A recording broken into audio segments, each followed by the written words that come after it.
Good evening, everyone, and welcome to what I know is going to be a really interesting webinar.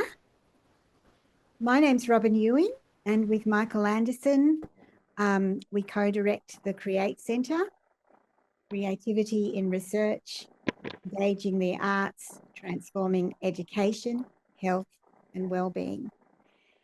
Before I introduce Remy and Tian, I want to acknowledge our oldest storytellers. Our Aboriginal and Torres Strait Islander peoples pay respect and acknowledge that we have so much to learn about the way that they embed the arts and story in their knowing, doing, being, and becoming.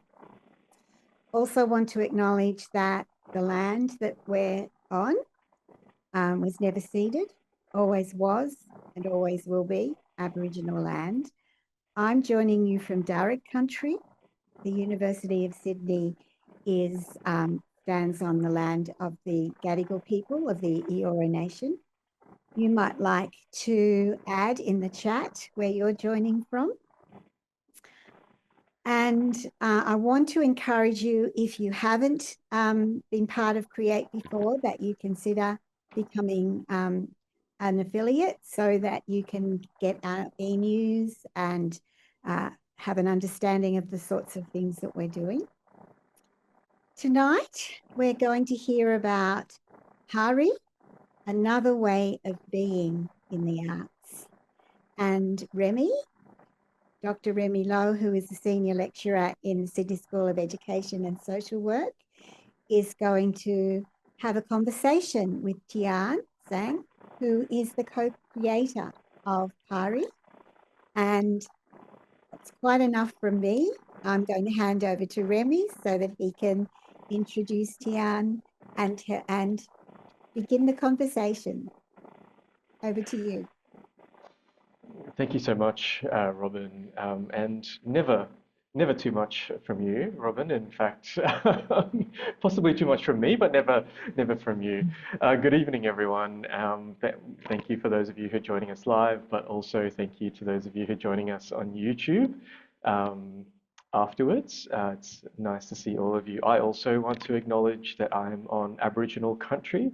I am on Dharug Country. And my existence, whether it's work or play or, just the sheer fact of life, eating, drinking, breathing, is predicated on country. So I'm very grateful and I want to acknowledge traditional custodians of country. And it is on country that Pari is located, and I'm very excited to be able to have this conversation with my friend and sometimes collaborator Tian this evening. And just as a way of introducing the Create crowd to Pari, what Pari does, a bit of the way that Pari runs, and hope that, from this, perhaps we might find ways to link up with the work that Pari does, and perhaps also to invite Pari to link up with the work that Create and its members do. So my friend Tian Zhang, who's there on screen, you've all read the bio, so to avoid the kind of awkwardness of having to sit there where someone's reading your official bio, I won't belabor it, except to say that it's my great pleasure to be in dialogue with Tian. She's an independent curator, a co-founder of Pari, an author of the manifesto for radical care that we will talk about briefly as well, and just an all-round good human to work with, I must say. So, hi Tian. Hi, thank you for having me. And yeah, it's such a pleasure to be in dialogue with you, Remy, and to share with everyone here on the Zoom and also on YouTube later. So thanks, Tian, and thanks everyone again. So, I do go to Pari regularly to run a community event, particularly a community meditation event. I've also been to Pari quite a lot over the last few years to various exhibitions they've had. If you want a bit of background about that, you can Google and find Pari online and see a little bit of what they've been up to. And I think just from browsing through the website or their Instagram, they've got a very good Instagram page, you'll notice that Pari does things very interestingly and very differently. So, Tian, I just wanted to ask you a couple of questions about Pari, just to get the viewers and members acquainted. We notice that Pari runs things a little bit differently. What was the vision that you and the other founding directors had for Pari? What's the background story? Just give us a little bit of that. Sure. Yeah, so Pari, I mean, first of all, Pari is an independent gallery and artist-run space on Dharug land. And yeah, I also want to acknowledge that I'm joining from Dharug land as well, where I live, work, and play. And yeah, I guess Pari started in 2019, and prior to that, myself and the other co-founders had been meeting for close to 2 years, and we had come together because we had all sort of, for one reason or another, come to a realization that there was no independent gallery space in Western Sydney. So, for those not that familiar with sort of like the art scene in Sydney, a lot of the gallery spaces are in the city, central city. All the art schools are in the city. There was an art school in Western Sydney, but that closed in the early 2000s. All the major institutions, and all the artist-run spaces, which I guess are the grassroots spaces where a lot of emerging artists will show as their, first entry level sort of show, and then try and, move up to bigger things. In Western Sydney, there are a lot of council-run spaces. I have to acknowledge that, which do play a really important role in nurturing local artists. But I guess, as a curator and working with, the other artists who, we were sort of working to try and create the space. We wanted a space that was independent, that was, where we could sort of do what we wanted without certain levels of scrutiny that come with being, like in a government sort of, entity. And so I didn't grow up in Sydney. I grew up in Brisbane, but a lot of the other co-founders did grow up in Western Sydney, and experienced that thing where they had to go to the city to go to art school. And I think for all of us, we wanted to create the space that we wanted when we were younger. Like, I mean, I had to do my own movements to be closer to, Sydney, to be closer to things that, to be able to have opportunities. And we wanted to create, I guess, something for the next generation, but also just something that we wish we had, which was a space to hang out in, a space to meet other, like-minded people, and a space to exhibit to, I guess, like our local community. Mm. Thanks, Tian. It's a really I always love hearing that story from Tian and from the other directors of Pari, because it really kind of illustrates a very fundamental something very fundamentally inspiring about the idea that sometimes, rather than wait for something that you want to see, at some point you just kind of act on it, and which is itself an act of creativity, right? You just kind of act on it and see what happens, and not be, I guess, afraid to fail, which might be something we come back to actually, the kind of, what, um, but you hinted at this, Tian, that you wanted a space in Western Sydney, kind of geographically, a space that you never quite had, and others may not have had.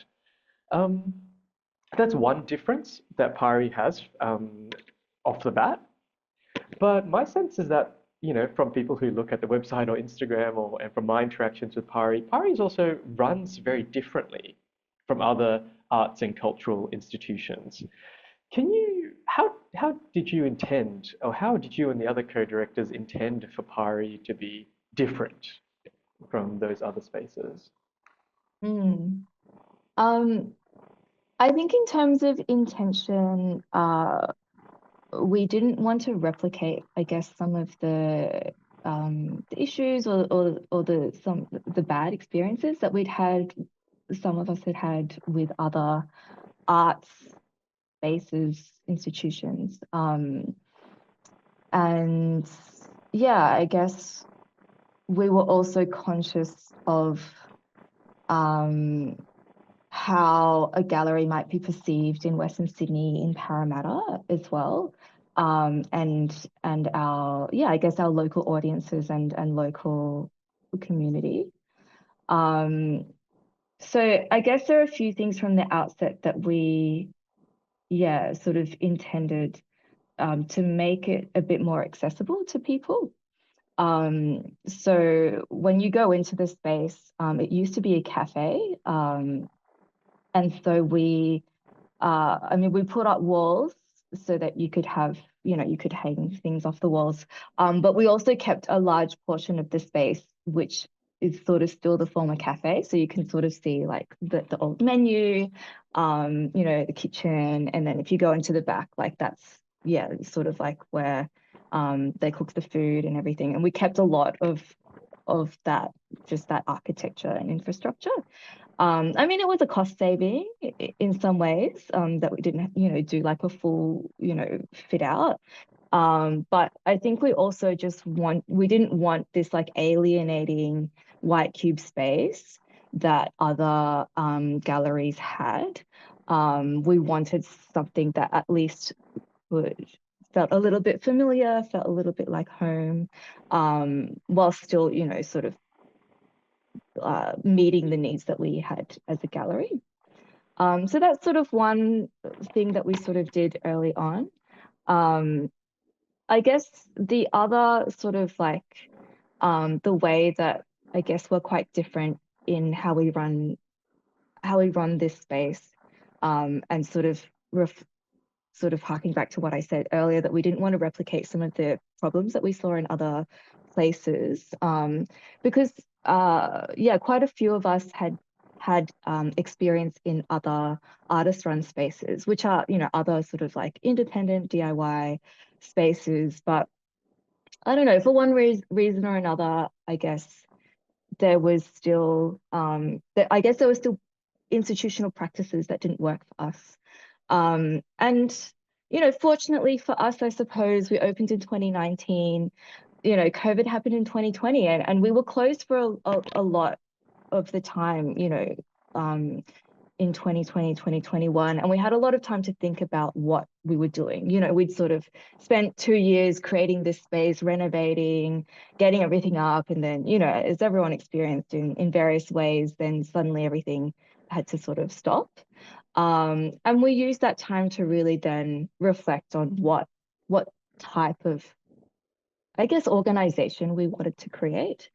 Prior to that, it was just about, getting everything up physically. And so we decided to operate as a collective. So it's a non-hierarchical, I guess, organization.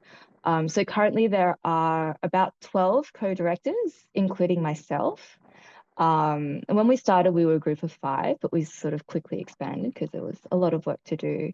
And so, I think that's really interesting. That in itself, I think, is interesting for people. And I often sort of get, the follow-up questions like, how do you do that? How do you, how do you make decisions? How do you, and we've been able to develop over the years, I guess, a lot of different methods and strategies to maintain, I guess, the value of being non-hierarchical, of being very collaborative, and I guess working at a way that worked for us. So, you know, of the co-directors, you know, a lot of us are practicing artists. We have, you know, a creative practice. Some of us have day jobs. And so just having, yeah, I guess that flexibility to dip in and out, and to be able to sort of offload and pass work and, you know, offload tasks in a very fluid way was quite interesting and sort of what we needed. And yeah, I mean, it's surprising to me as well. It seems to work. You know, we're sort of in our 6th year now, of working this way. And yeah, we haven't fallen over yet. If anything, you know, we've become more successful and been able to stabilize and attract funding so that we can pay ourselves, but sort of still in this way that is, yeah, quite like a flat structure. So not sort of appointing a director or a manager, like we're all directors, and we all do the work. So, you know, whether it's the social media or the grant writing or the, you know, just like maintenance of the space, we're all sort of at the same level and we're all paid the same rate. Yeah, so that's sort of like a quick summary of that. Yeah, obviously there's a lot of details of how we do that in the day-to-day. That's quite interesting, but yeah, that's sort of the overview. Thanks, Tian. That's a really excellent overview, actually. And I think for many of us who have to work in, you know, higher education institutions, I think, you know, the very idea of horizontal and flat, you know, structures and horizontal decision making and collective decision making is fascinating, and perhaps we might have questions about the details of how that might work later on. But thank you for that. But it gives us a feel for the ethos of the place, you know. Only in its 6th year, but I mean, still going strong, but marked by its difference, you know, in the way that it operates and the way that it makes decisions. And I think that's quite palpable.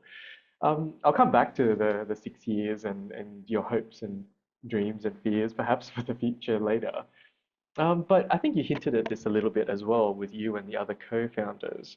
You wanted to do things a little bit differently from what you perceived to be out there, both in kind of larger government cultural institutions and arts institutions, as well as other kind of artist-run spaces.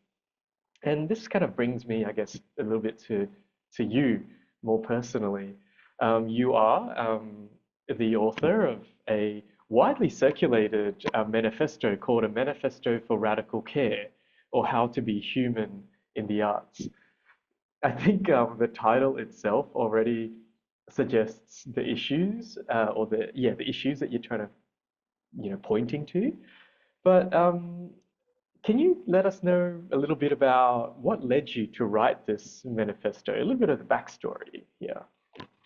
Sure.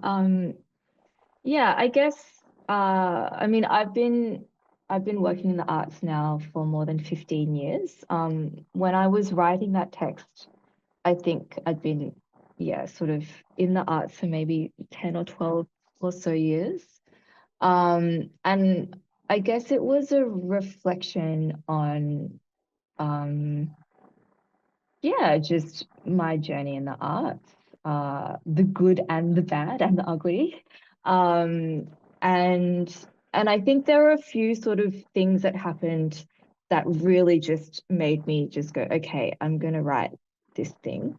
I mean, yeah, it was like my little COVID project. And I think one of the things that really struck me during that time, you know, because so I'm an independent curator, and writer, and, you know, basically an independent arts worker.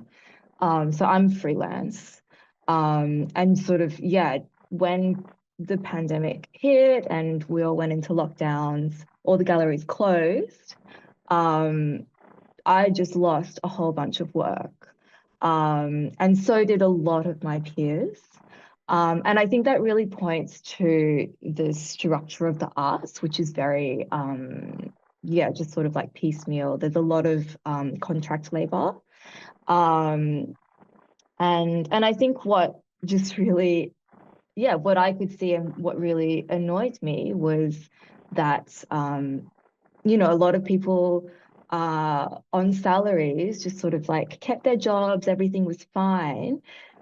And then the rest of us who are actually like the creative backbone, so the artists, the curators, the writers, we're all the ones like making everything that goes on the walls, that goes into the books. Like we all just lost work. And people were in really precarious positions. And then at the same time, all these organizations are saying, everyone take care, there's a pandemic and all this. And it was just, I mean, for me, just this glaring difference between this rhetoric of like what people were saying and then what was happening behind the scenes. And so I wrote this text. And I guess like that was sort of the reason why I wanted to write the text. But what I actually really wanted to try and think about was actually, some of these practices that we'd been implementing at Pari or that I'd been doing in sort of like community spaces to try and create, I guess, more caring or safe places for people to be and to show up. Just sort of thinking about how that might be applied to a larger organization as a thought exercise. And so that's sort of why I presented it as a manifesto, as these like very sort of high level ideas that in theory could be applied. I mean, whether or not they are applied, is a different story. And that's sort of, there's a lot of constraints, but there's also about, people's intentions and goodwill to do this. But yeah, I mean, I think the text sort of like blew up. It was very popular. I had people messaging me saying like, I read your manifesto and then I quit my job, so like it really like provoked quite a strong reaction in people, or people messaging me saying, I sent it to my manager, or I sent it to the director of the Art Gallery of New South Wales, like literally someone messaged me that. And so, I mean, it was very interesting to see that impact. And then, sort of several years later, I guess I'm sort of thinking now about how do you actually apply these principles? And sort of working with my peers to really think deeply about that. Wow. Thank you. And Rebecca has kindly posted the link where you can read the manifesto freely online. It's published with the Sydney Review of Books. But if you want a nice kind of printed copy that you can, quietly put at your workplace coffee table or near your managers or bosses, where they get their coffee, you can also, I think that's also available. Is that right, Tian? You can buy it at Pari or from my own online store. Yeah. So it is a very attractive copy. I have one here and tactically place it on coffee appointments and tables. but if you want to radically think about the dynamics of your workplace and how it can be done better, or in a more caring way rather than better, I guess, I commend you the manifesto for radical care. Tian, that's a really interesting background, and I think you're hinting at how things are kind of usually run in the cultural sector. And I remember that COVID period as well, where, for many of us who were salaried, we were basically being paid by the government perhaps, or our employers.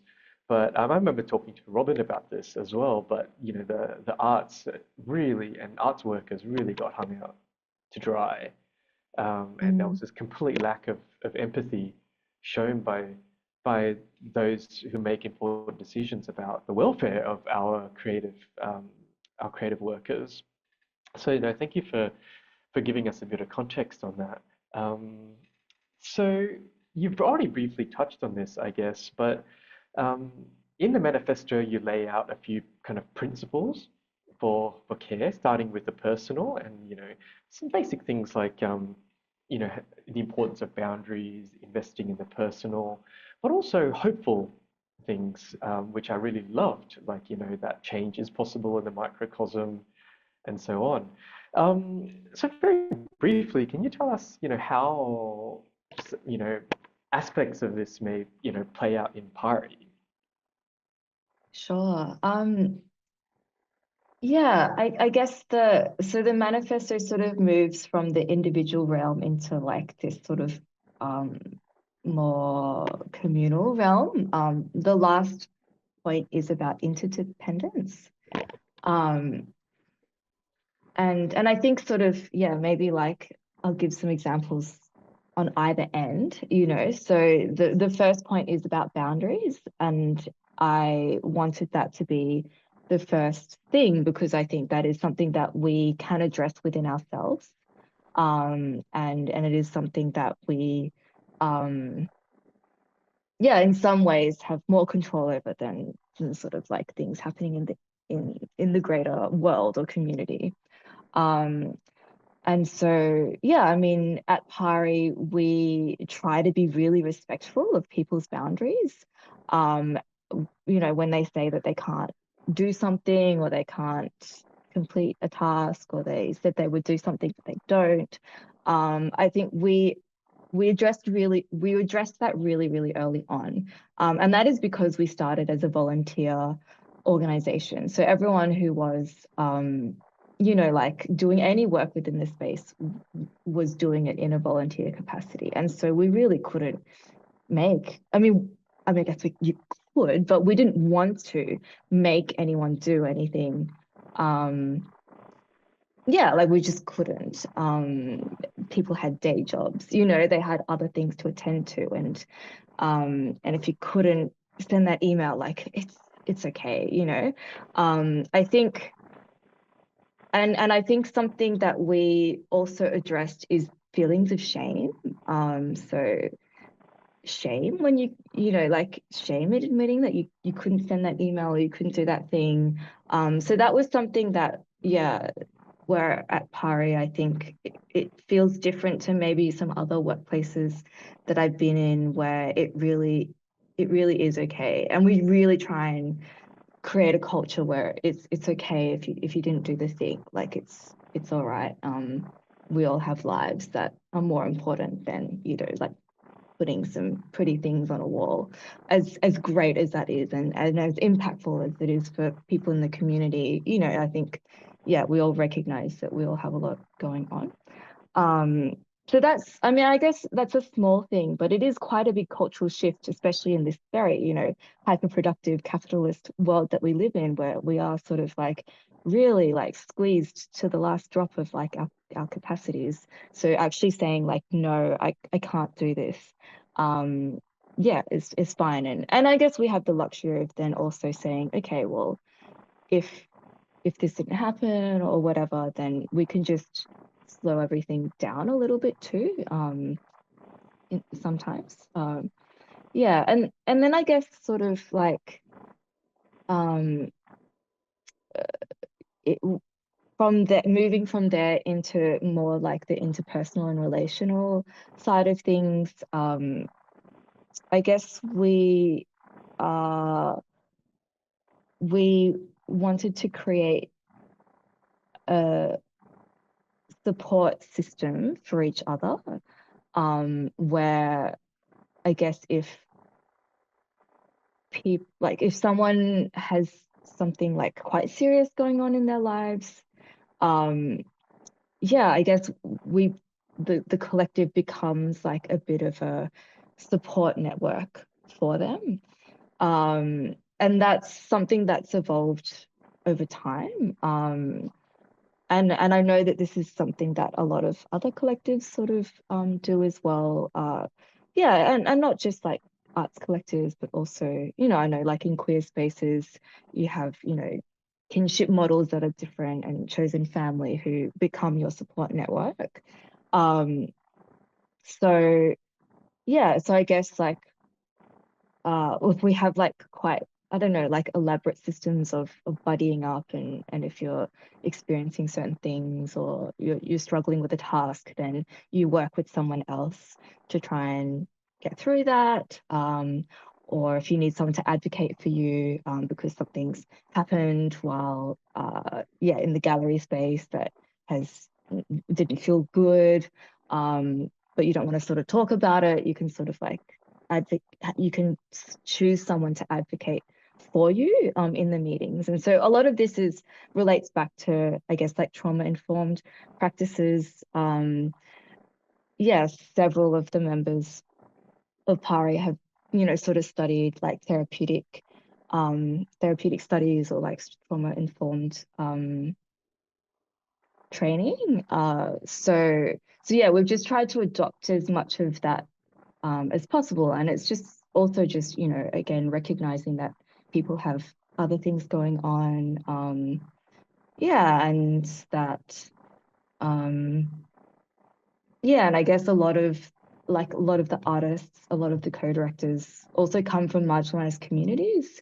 And so, just sort of building in, I guess, a lot more support systems than maybe that like we've had to, I guess, maybe compared to other spaces where, I mean, maybe you're not encouraged to show that side of yourselves. Thanks. And I think thank you, Tian. That's actually a really good illustration. I mean, it's so interesting, isn't it? I mean, the subtitle of that manifesto, or the second half of the title, is itself very interesting. Right? How to be human in the arts. You know, I mean, if we meditate on that second half of the title, because like you said, in a lot of queer spaces or in a lot of cultural groups or traditional, groupings or communities, there is an intuitive, or families, when at their best, there is that intuitive being human to one another. If someone can't do something, you might step in for them. If someone is not well, you might care for them. And yet somehow, and once we get inserted into these institutions we work in, a lot of that gets kind of evacuated. And so I guess, the second half of your title is in a way, in a very beautiful way, simply reminding us, hey, when you go into these spaces, you don't cease to be human, and to bring some of that humanity into our work, which I really love. Um, so no, thank you, and thank you for the examples as well of how that plays out in Pari. And can I just vouch for that? If I've been to a number of Pari events now, of various types, and you really get the sense that you're looked after and you're respected while you're there. In many different ways. Um, I guess this loops us back to Pari, and I want to kind of finish off our conversation, the formal part of this dialogue, back into Pari, before inviting any questions that people who are here this evening might have. But Pari is not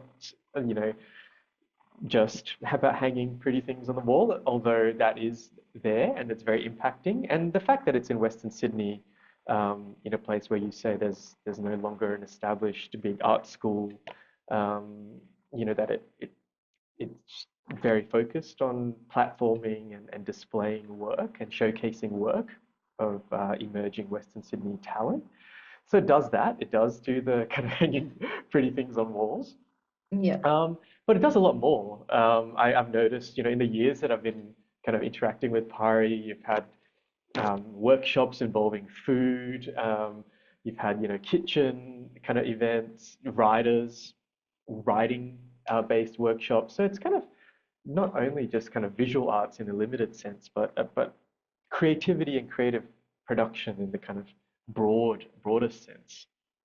Um, so I wanted to ask, so people who are hearing about Pari for the first time this evening or on YouTube when they listen to this, many members of Create are creative and arts educators.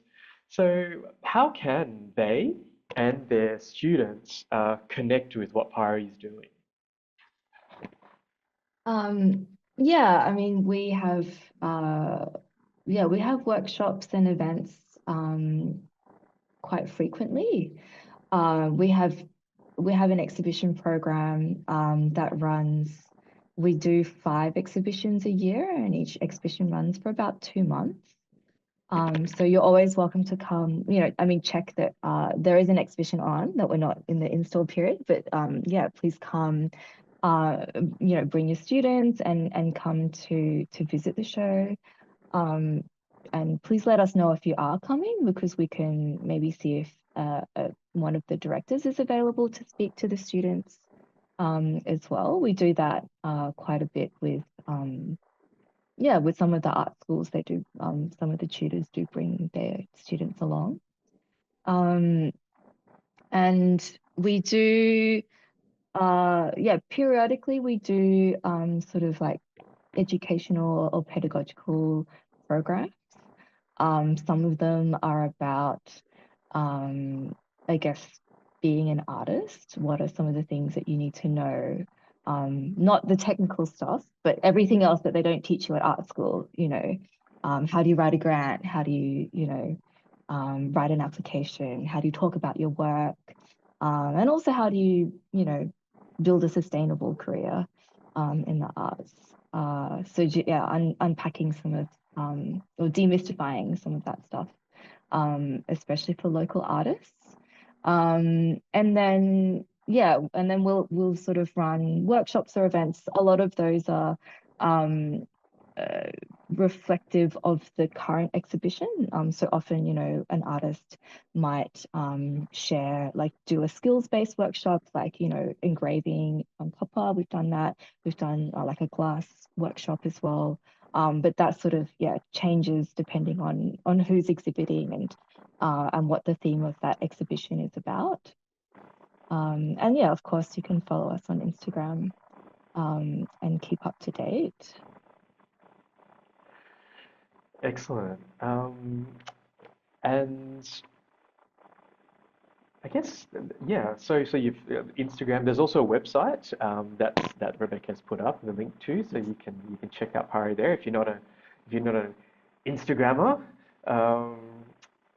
And so I must say I've had visiting students from Japan who've come to visit me at University of Sydney, and I've taken them to Pari, and one of the directors of Pari, Emma Cow, has spoken to the students and talked a bit about like what Tian has told us, and I think what the students found impacting is both the way that Pari runs, very differently from other institutions, but also that I think it just opens up the realm of possibility for a lot of young students that, being an artist, there are different pathways and avenues to being an artist, not just, having to move to the city or the eastern suburbs and kind of break it into one of those kind of other spaces that you mentioned. But there are other ways of being an artist and being kind of seen and serving the community. So yeah, that's really cool.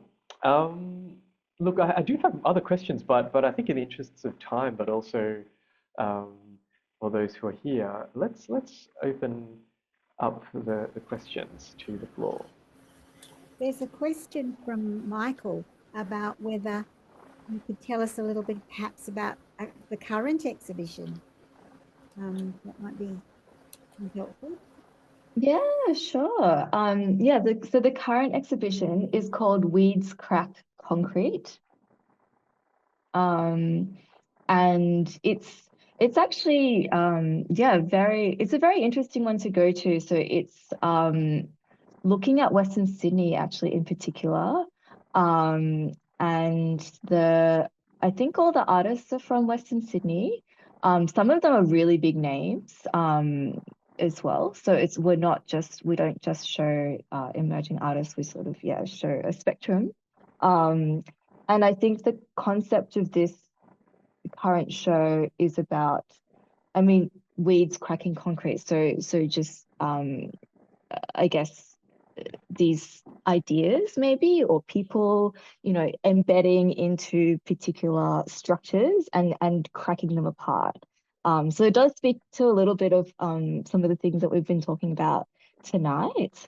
So I mean, one of the works is actually about the Cumberland Plains and about a particular talking about particular species, I think, growing along the railway tracks. So I didn't work on this particular show, so I'm sort of, I'll give a very brief overview, but please come and see.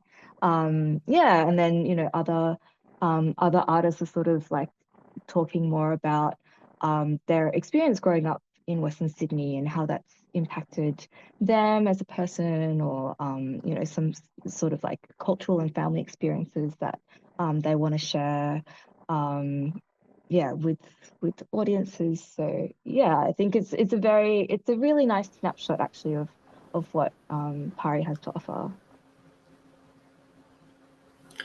I have a question, if I can jump in. I'm really curious about the name, the Pari, about where that might have come from and how you decided on that, because it's I'm wondering what it stands for, what it means, or what it represents. Sure, yeah. It's a funny story actually. So Pari doesn't stand for Pari doesn't sort of mean anything or stand for anything, first of all.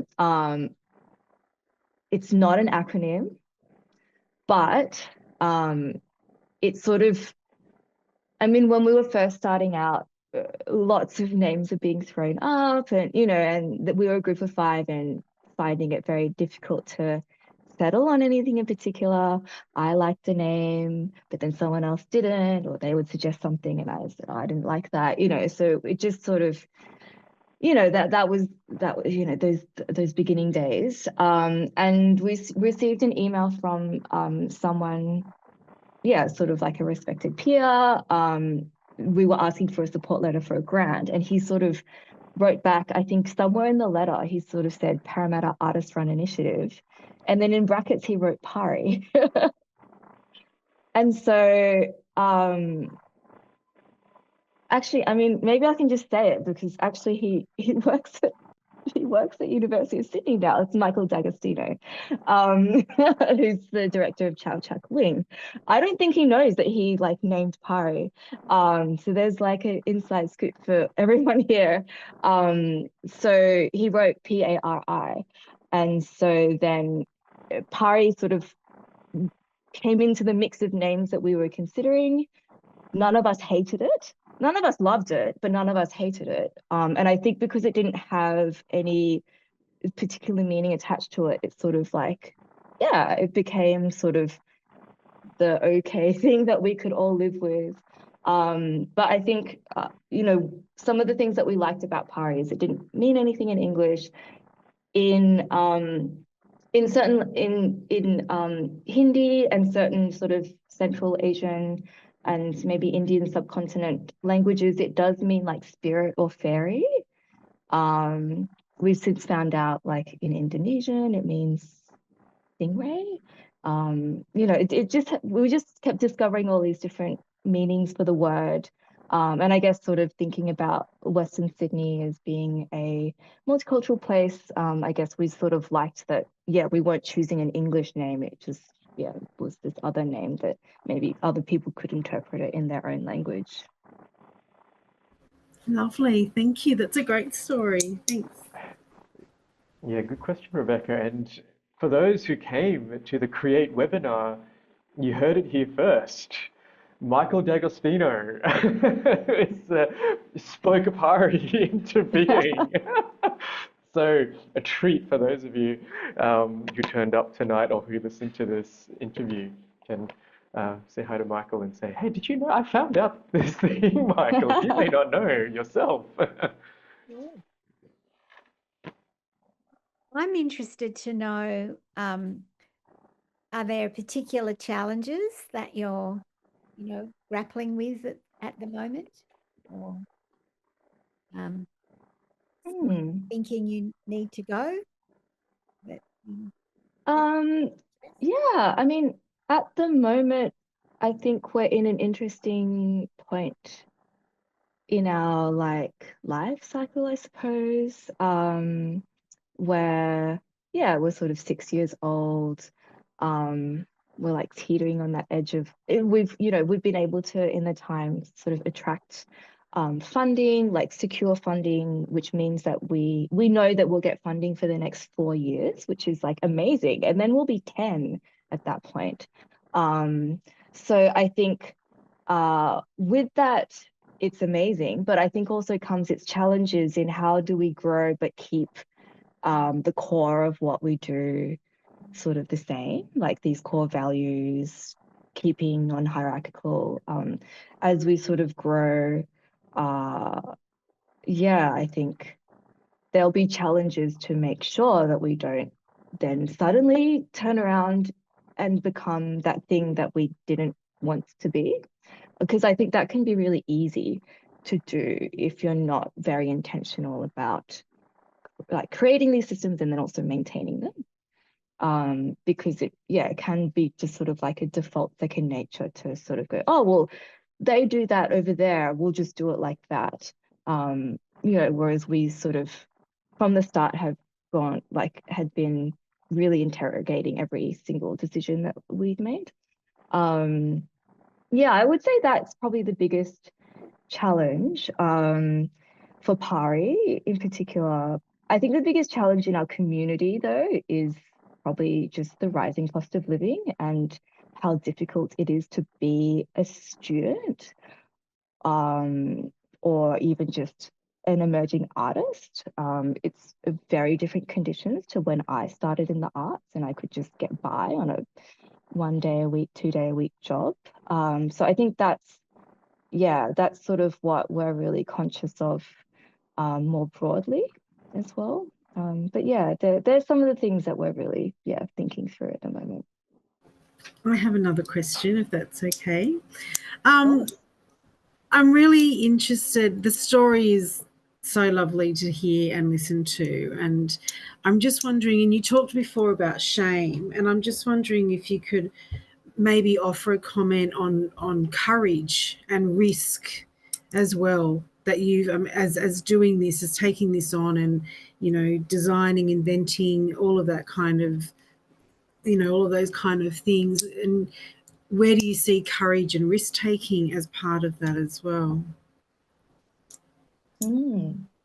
That's a very interesting question. Courage and risk. I mean, maybe I'll address risk first, maybe. Sure.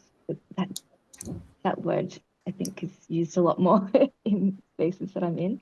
And I think, what do I think about risk? I think maybe often people think things are risky when actually the risk is to stay the same. And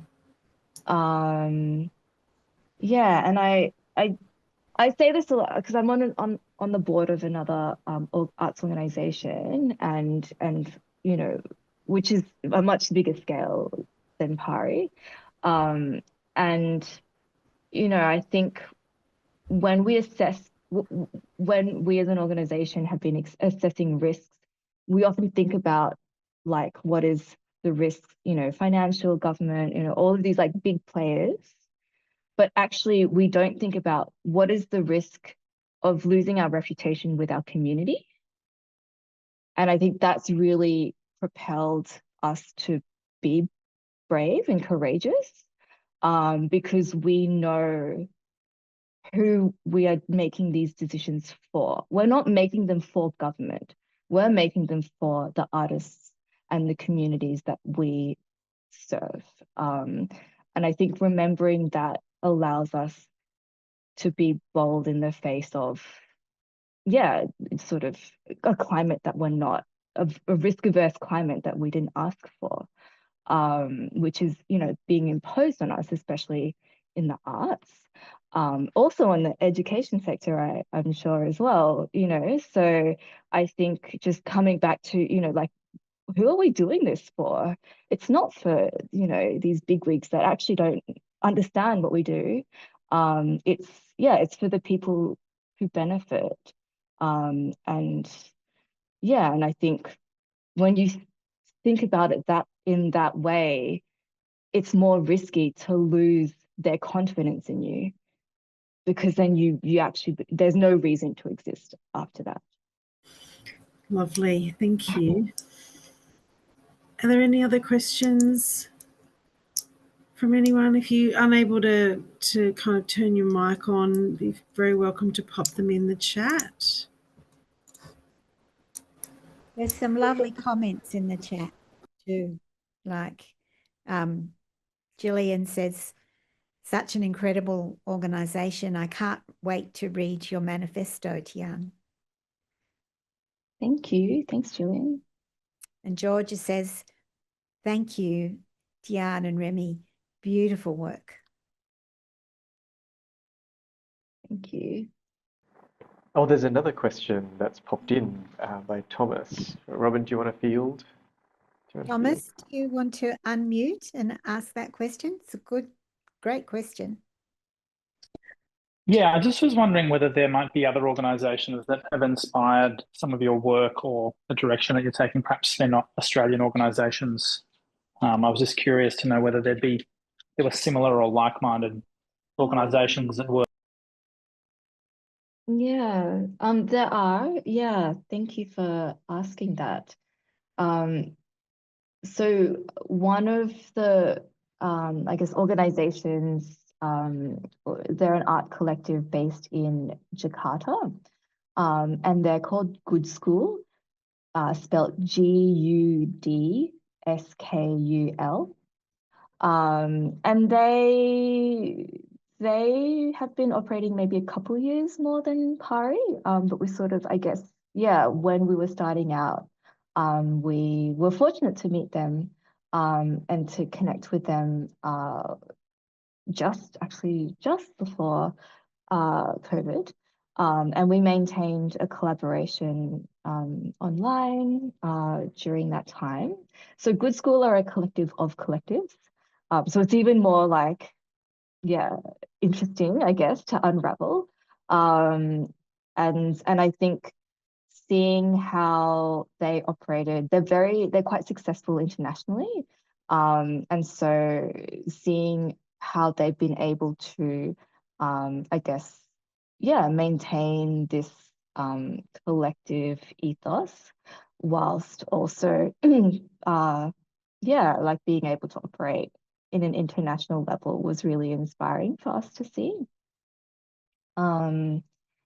Yeah, they're probably, like, I would say, one of the biggest inspirations for Pari. There are other, like, I guess for me, interesting organizations that yeah, also sort of have these sort of like non-hierarchical processes. Some of them are in more the what would you say, like, I guess like the not-for-profit, like sometimes like health sort of spaces internationally. But there is a really interesting arts organization in Darwin called Darwin Community Arts. And they run, I don't know if they still do this, but they run on this system called holacracy, which is a decentralized, non-hierarchical methodology of running an organization, which has its roots, I think, in maybe not-for-profit and sort of like, I would say maybe like radical organizing, like sort of anarchist spaces. But it's like an actual methodology for organizations, which I've always, been in the back of my mind to actually read this manual that they have, which apparently, yeah, talks about all the ways to do that you can actually like implement holacracy. Yeah, so that if you're interested in that sort of thing, that might be something to explore as well. And yeah, you sort of hear bits and pieces, but I feel like that organization is the most I think, I assume they're a bit bigger than Pari. So yeah, I think, in terms of like an established organization running that way, I think that's quite interesting. Remy, is there anything else that you would like to add? No, I think we've had a really packed into this hour, I think, has been a lot for us to think about. And like I said earlier, Robin, and Rebecca, I think you're both smiling when, Tian was talking about, structures of, horizontal structures and non-hierarchical structures and care and things like that, because I think many of the institutions we have to work in contexts don't feature those those attributes. And I hope, I guess, my hope is that from this discussion tonight and from this introduction to Tian's work and Pari, that members of Create can think of, perhaps ways of connecting with Pari, perhaps even potential collaborations that Pari might be interested in establishing. Yeah. Yeah. I think there's lots of possibilities that come to mind, and I guess I want to really congratulate you, Tian, and your co-directors on, being courageous in a sense, being prepared to do something different. Because often it is much easier, just to do something that's, the traditional or, the norm in a sense. So, it's a big risk to do something different.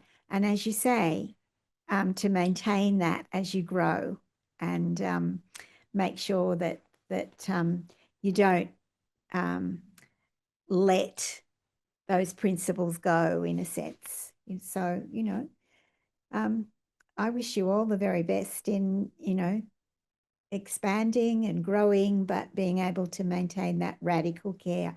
I think that radical care, that radical caring is such a powerful concept. So I can't wait to read your manifesto either, because thank you. radical caring is something that we all need to give serious thought to, even more in the kind of crazy context that we're living in.